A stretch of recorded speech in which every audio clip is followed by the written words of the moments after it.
Hello everyone, my name is Chelsea and welcome back to my channel. For today's video, I have my September wrap-up.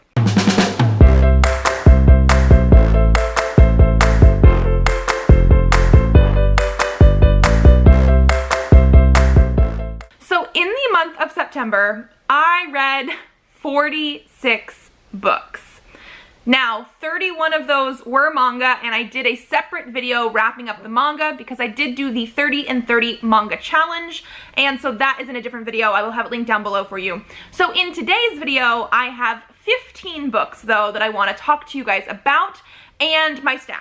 My stats do include the manga stuff just because that is everything I read in September, and so we're going to jump into those. So I did read 41 books, and that means I read 10,293 pages. For the format, I read 41 physical books, 2 audiobooks, and 3 ebooks. For the age ranges, I had 26 young adult books, 4 new adult books, and 16 adult titles. And then for the star ratings, I had 6 3 stars, 2 3.5 stars, 21 4 stars, 2 4.5 stars, and 15 5-star reads. Now, because we are going to be talking about just like the books I read, I did also then take out all the manga from the star ratings. And so the ones that we are going to talk about today, I had 1 3-star, 2 3.5 stars, 8 4 stars, 2 4.5 stars, and 2 5-star reads. And then, like I have been doing all year so far, we are going to start from my lowest rated book to my highest rated book, my favorite book of the month.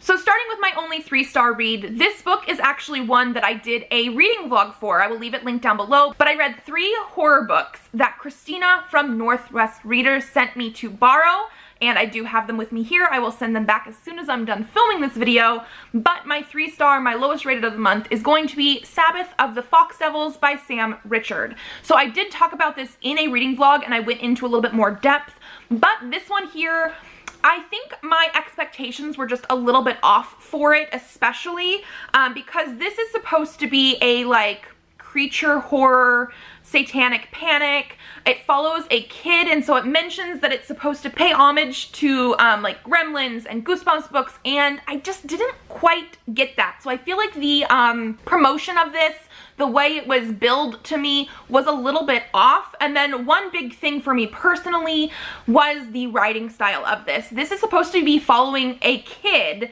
and while it's not first person in his head, it is third person, and we are like exclusively following this kid. So the writing style of it was a little bit too high for what this kid should be doing. It had a lot of what I would like call SAT words, SAT vocabulary, things that a kid in like the 80s whose parents are very, very strict about the things that he watches and reads would not know. And then there were also some parts, especially when we get into the more blood and gore type of stuff, because I think this is also called splatterpunk, which I do believe that a little bit more than like the creature horror type of stuff, was a little bit too technical. The author went into a lot of like turning things on its axis and radius of blood splatter, and so those kind of things took me out of it. I do think the second half of the story was better. It also left me with a little bit of questions. Like, I wanted more answers, more reasons why things were happening, and not just things were happening, deal with it type of stuff. But I think it was more of just the writing style versus the story to me felt very juxtaposed, and so while it wasn't bad, I just don't think it came together for me fully. Moving into my 3.5 stars, the first one I have here is Star Daughter by Shweta Takrar. This one here, it's a gorgeous book. Absolutely gorgeous book. I was really hoping to like it more. My biggest issue with this one, which is why it didn't have a higher rating, is that it felt quite long.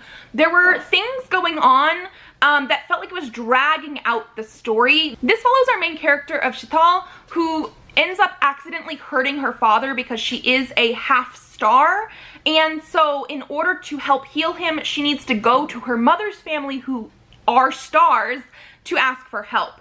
And that whole, like, what was supposed to be happening, the whole point of her going there felt like it was put on the back burner because everything else was happening, and it just felt like it was taking forever to get to the point. I do like the culture that we got to see in here. I do like the fact that we got to see a little bit more of, like, sort of like the mythology and fantasy aspects of the Indian culture, that kind of stuff.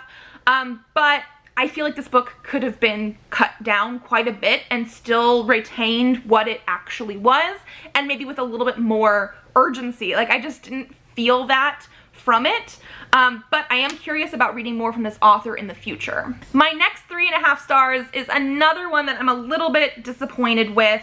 I was hoping for more, and that is going to be The Devil Makes Three by Tori Bovalino. So this one is supposed to be a dark academia, two students that don't quite like each other summon a devil through a book, and there is supposed to be some romance through this. Let me tell you, the parts that were more of, like, almost like the horror elements were really well done. They were very visceral, and I definitely felt them and was, like, uncomfortable with it. But a lot of this had sort of flowery language, and again, took a little while to get to the point, and I did not quite believe the romance because we didn't really get to see romance building. It just sort of happened. So this one I definitely had mixed feelings on, because certain parts of it were like, yes, this is what I wanted from this book, and then other parts I was like, where are we going with this? We didn't quite get to where I wanted, and the characters, like I said, didn't quite have that romantic connection, and because of that, and because they're like the main characters, I didn't quite feel a connection to the characters. There was also a couple parts in here where I felt the characters were focusing too much on one thing, when previously they would have been focusing on something else, like other characters. Family stuff, maybe. If you've read this, you might know. But based on characterization and the whole reason why our main character Tess is at this school, by the time we got into the actual action, it felt like she wasn't caring about certain people enough, and I was like, girl, go do this quicker. Like, it just took a while to get to the point. But again, this book is absolutely gorgeous. Like, this, I fall in love with these absolutely gorgeous editions that these book boxes send me, and I'm very, very sad when they don't quite live up to the hype of how pretty they are. Okay, moving into the 4 stars though, the first one I have here is Dragon Age Deception by Nunzio de Filippis. This is a comic bind-up of a Dragon Age comic. So Dragon Age has quite a few different comics. The beginning of the, like, comic, they're not necessarily comic series because they're not connected to these ones necessarily, are more backstory into some of the characters from, like, Dragon Age Origins, that kind of thing. But there is a series that Nunzio de Filippis is the author of that is basically giving us short stories that are sort of connected in between Dragon Age Inquisition and the new Dragon Age 4 that will eventually come out that they are currently making. And so this one I gave 4 stars. It was a very solid story. However, we didn't really get as much about characters that we already know. So because it is very, very short, like this is, I think, is 72 pages, we didn't have enough time to get connected to a lot of the characters. Now, these characters do come into the next comic bind-up that I will talk about a little bit later. So there is connection to stuff, and it was very solid. I was just wishing for a little bit more of, like, what was going to happen. Like, this was a good, like, heist story almost, but I was hoping for more that tied into Dragon Age stuff. So yeah, 4 stars. My next 4 stars is Teenage Grave. This is edited by Ira Rat, but it does have 4 short stories in here by Joe Quinnell, Sam Richard, Brendan Vedito, and Justin Lutz. So this is another one I talked about in the vlog, so go check that out. I did actually review, like, each individual story in here, and I'm giving it a 4 stars because the first and last story in this collection I gave 5 stars. Absolutely loved, very viscerally, like, horror. Like, I was so uncomfortable with certain parts, but I loved it, and I was very, very curious about both of those stories. They were good short stories, but they left me, like, wanting to know more about the world, more about these authors, like, what do they do? The 2 middle stories, one was again by Sam Richard that I talked about earlier, and I had the same sort of reaction to that one. The writing and word choices just did not mix with me, and so I feel like Sam Richard, for me personally, is probably just not my kind of author. And then the other middle one was from Brendan Vedito, And that one, middle of the road. I was a little confused about what was going on, but it did also have some really good gruesome parts, and like the writing was pretty good. So, you know, middle of the road for that one, but the other two, so good. And then my next 4 stars is After Me, The Great Flood. This is by Jason Robert Ducharme. This is the second book that I have read by this author this year, and I think I gave both of the books 4 stars. I think this one I might have liked slightly more. This is a haunted house story, and while it does sort of end open-ended, I did like sort of what was going on. Like, I liked the haunted aspect. My biggest issue with this one and why it is a 4 stars is, again, characterization a little bit. Our main character is a mother, a single mother, and there were times I felt like she was almost neglecting her child, who is under 1 year old.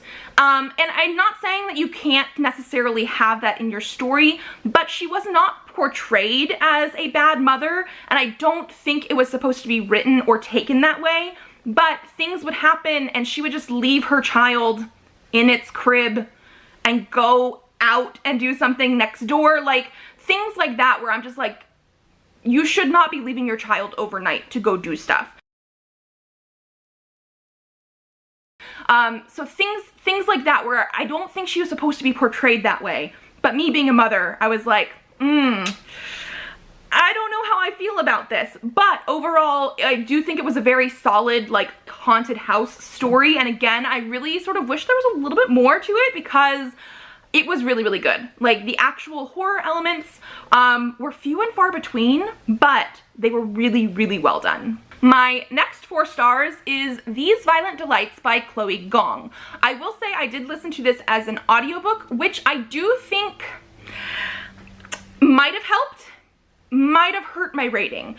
Listening to things on audiobook, especially because I'm using it while I'm driving to and from somewhere, I don't listen to them as quickly as I would read it normally. So it did take a little while to get into this story and to finish this story than like if I was just physically reading it. However, I do think maybe it helped a little bit because the issues that I had with this book and why it's not a full 5 stars are because the author goes into a lot of Shanghai and the politics of Shanghai and the culture of Shanghai, and almost felt like they were trying to make the city a character. And I felt like that took away from some of what was actually happening. I didn't mind it in some places, but then in other places we would be with characters and they would be having dialogue or they'd be having action and going somewhere, and then she would wax poetic about Shanghai and things that were happening, and it felt like it went on for a while, and that could again be because I was listening to it on audio. I couldn't really speed it up any more than what I was able to understand while I was driving. But it felt like it would take me out of the story. And that definitely happened a lot in the first half to 2/3 of it.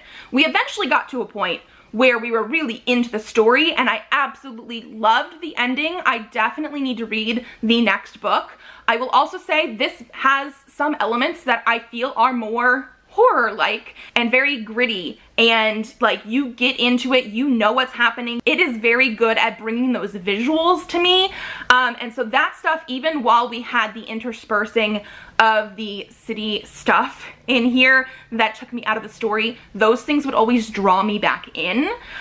This does have to do with a like pandemic sickness thing going on, so just be aware of that since we are still technically in the COVID era of like, please stay home, wear your mask, get vaccinated, that kind of thing. But I really did like this overall. One other thing, this is a Romeo and Juliet retelling, and one of my favorite parts was actually seeing which character was what. They are not obviously exactly like those counterpoints, but I liked seeing the parallels to some of the stuff that happened. Then my next one is Survive the Night by Riley Sager. This one had a lot of mixed reviews, and I feel like a lot of Riley Sager's stuff does, because they are mystery thriller type of things. You either like the twists that are here or you don't. I thought this was a pretty solid one, but I do understand why some people did not like this. In my order of Riley Sager stuff, this falls right in the middle, with Final Girls and The Last Time I Lied being at the bottom, and Home Before Dark and Lock Every Door being at the top.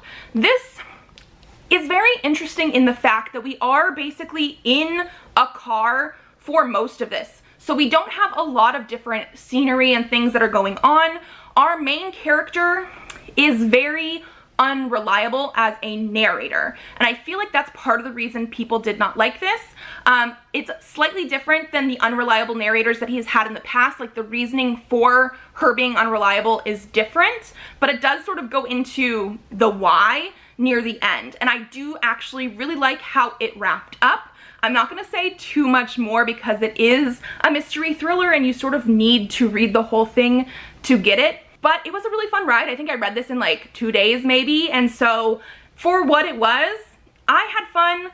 I did semi-guess some of the stuff in the back of like reveals. I don't even think they're necessarily reveals, but it was more in the fact of me being like, it would be cool if this happened, not because they were like obvious, if that makes sense. Next, I have The Unhoneymooners by Christina Lauren.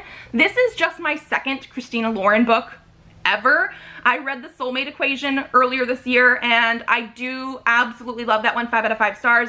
So while I was trying not to compare stuff, again, I did compare this one a little bit to that, and this is a solid romance. Enemies to lovers romance, but I did have some issues with this that I think were just me personally.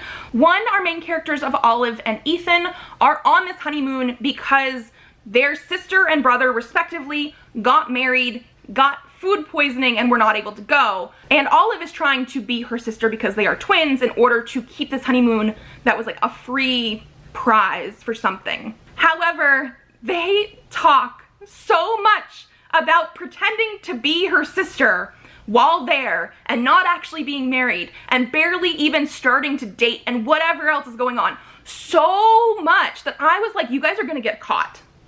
100% you're gonna get caught. And so I was just a little anxious the entire time for them because of that. And then there were other times where they were good about, you know, pretending about it, but like they were talking about this out in the open so freaking much. And then the other issue I had with this was near the end of the book when a thing was revealed, and I did not appreciate how some of the characters handled stuff, especially families handling stuff.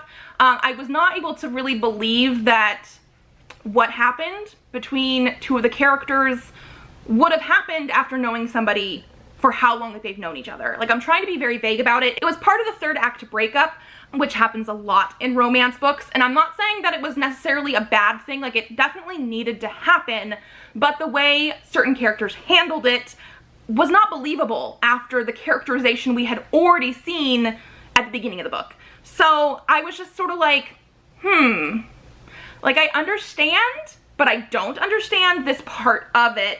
And so that took me out of the story a little bit.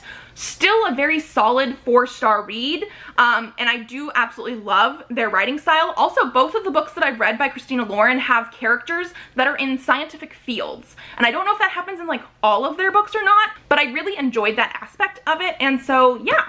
Then I also have The Rithmatist by Brandon Sanderson. So this, when I first started, I felt like I might have put this a little bit lower on my list because we do get quite a while of this book going into world building. And it is a very interesting world. We have a map here that sort of shows what's going on, and it's basically North America as islands. And the magic here is that some people have magic to make chalk move and battle against each other. And then there's like chalklings that are evil. I don't know, but it is a lot to take in, and we are at a school setting, so it is a little bit slow going because our character's going to classes and all this kind of stuff. But I did absolutely get absorbed into this world, especially going into like the second half of the book. Like, I just didn't want to put it down. We also have some illustrations on like how the magic systems and stuff work, which I just thought was a really good bonus in here. But also, this is not a standalone, and I wasn't entirely sure if it was or not going into it. Like, I didn't really look into it too much. I've had this book for a few years now on my shelves, and we don't have any date for book 2. And I mean, it didn't necessarily end on a cliffhanger. Like, we definitely had an ending for the arc that was in this book, but it is open-ended where you know there needs to be more. There is a bigger story arc that is still going on. And I think this one came out in like 2015, is that correct? This came out in 2013, and I think the last time we had any update on like book 2 on this was maybe 2015 then on Goodreads. Like, 2015 is sticking out in my mind. But like, Brandon Sanderson, this is a YA fantasy. I would like you to continue this because it is very, very unique with the magic system and everything, and it was really, really good. I don't hear enough people talking about this. I know he is a very, very popular author, but I usually hear about like Mistborn and that kind of stuff. People need to get on this, and we need a book 2. And then my last 4-star is The Cardigans by Cole McCade. So this one is very, very dark. One thing I really appreciated, I did read this as an ebook. They have content warnings and trigger warnings, and there are a lot of them because this is basically a crime procedural show almost. We follow detectives who are looking into the murder of gay college-aged men. And it is very dark. It is very graphic. I do think I classified this as crime, but some of what's going on could probably be more like thriller horror-ish, just because it gets so much into the actual like nitty-gritty of what happened. But I was addicted to this. This also is potentially going to have some romances eventually, in such a way that I think there was a Q&A in the back of the book where the author mentioned that it's going to be sort of like a TV show where each book is an episode, and there is going to be that sort of like angsty tension that goes through the books that you would see on like a TV show season. But sometime in this first season of the books, they will get together, and I can definitely see that happening. I love the fact that we had so much representation in this as well. Both of our main characters are, one is South Korean and the other one, I'm pretty sure, if I'm wrong, I'm gonna be so sad that I got this wrong. I'm pretty sure he is Indian. I could be mistaken. I'm so sorry about that. We also have somebody who works in the police department, like in the lab area, who is Two-Spirit. They go by they, them pronouns. And again, I really love this one. I actually really love this one. However, it is a 4-star instead of a 5-star because the writing style does get very flowery at times. Very much heavy with the similes and metaphors, and that kind of stuff sometimes took me out of the story. It didn't happen all the time, and I was still able to really get into the story, but there were certain paragraphs that would happen where I'm like, am I reading this correctly? Just because it was so much of the like metaphorical type of stuff. But besides that, I really enjoyed it. It is very dark, but I think that's probably perfect for October if you guys are looking into this kind of stuff. It was really good. Then my first 4.5 star is Daughters of Darkness by L.J. Smith. This is the second book in the Night World series. I read the first book, I think, last month and gave it 3 or 3.5 stars. This one was so much better. It wasn't a full 5 stars. It is very 1990s. I think this was like published in 1996, but this was so much fun. The characters felt very well developed. We also had a mystery aspect here. There is some insta-love and stuff because I think this is like a fated mates type of thing. In the Night World, a lot of the types of species and characters have that kind of thing when they find their person. So just be aware of that. It's very, you know, paranormal romance, that kind of thing. but I really liked this. I flew through it because it's only like 200 and something pages in a mass market from 1996. Like, very easy to read, very, very fun though. I never read these when they first came out, and so I'm slowly making my way through them, but this one I loved so much more than the first one. My next 4.5 stars is Barbarian Lover by Ruby Dixon. This is the third book in the Ice Planet Barbarian series. I've been slowly making my way through these as well. I think I've read one every month for the last 3 months now. I'm enamored by this series. This is a sci-fi romance. I know the covers make it look a little bit more erotica-like, but we are getting new covers, at least of the first 2 books, with I think some special bonus material in them as well, that are going to come out later. And the cover of the first one, because it's the only one we've seen so far, is so much more up the alley of what this book is supposed to be. Yeah, like, yes, there is sex in this book, but it is not an erotica story. There is a plot line, there's a survival plot line as well, and let me tell you, this one, just so you are aware, does deal with infertility. Part of these books is the fact that living on this planet that the girls crash land into in the first book, in order to survive, they have to have like an alien parasite in their chest, and that tells you who your mate is. But it tells you who your mate is based on whether you can have children with them and that kind of thing. And so in this society that they have been thrown into, having babies and pregnancy is a huge deal. So if you're not looking for romance with pregnancy potentially attached at the end, you might not want to go into this. But because of that happening, this book had our main character dealing with a lot of feelings based on the fact that she is infertile. So just keep aware of that. But I absolutely loved our main female character. Our main male character in this one, I do feel like is maybe my least favorite, because he was very, not necessarily overly pushy, but he was a little bit more like, I know what I want, I'm gonna go for it, and did not back off as much as some of the other characters we've seen so far. And so while there was no non-consent stuff happening, the actual way he went about stuff was just like not my thing. But I still absolutely adore this series, and I need to continue with more.